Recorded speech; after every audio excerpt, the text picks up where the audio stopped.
আসসালামু আলাইকুম। আজকে আপনাদেরকে দুইটা বিষয়ে অবগত করব। আমি মালয়েশিয়া প্রবাসী, আমি মালয়েশিয়া থেকে বলতেছি। যারা আমার চ্যানেলটি এখনো সাবস্ক্রাইব করেননি, অবশ্যই আমার চ্যানেলটি সাবস্ক্রাইব করবেন।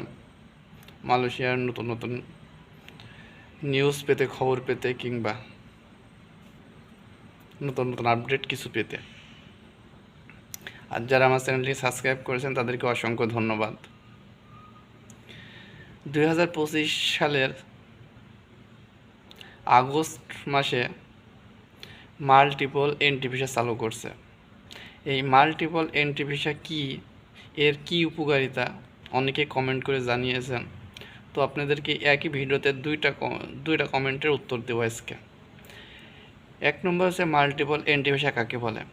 মাল্টিপল এন্ট্রি ভিসা বলা হয় multiple entry visa Malaysia government চালু করার পূর্বে আপনার একটা ভিসা দিয়ে আপনি দেশে একবার যেতে পারবেন, একবার যেতে পারতেন মাল্টিপল এন্ট্রি ভিসা চালু করার আগে, বা অন্য কোনো দেশেও একবারে বেশি যাইতে পারতেন না। কিন্তু এই মাল্টিপল এন্ট্রি ভিসা এর উপকার হচ্ছে আপনি মাল্টিপল এন্ট্রি ভিসা দিয়ে আপনি দেশে যে কয়বার ইচ্ছা সে কয়বার যেতে পারেন, সেটা আপনার উপর নির্ভর করবে। আপনি যদি অন্য কোনো রাষ্ট্র যেতে চান, যে কবে ইচ্ছা যেতে পারেন।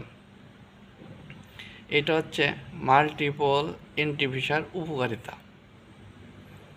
আরেকজন ভাই কমেন্ট করছে, ভাই একজন প্রবাসী দেশে যাওয়ার সময় বৈধভাবে কতটুক স্বর্ণ নিয়ে যেতে পারে।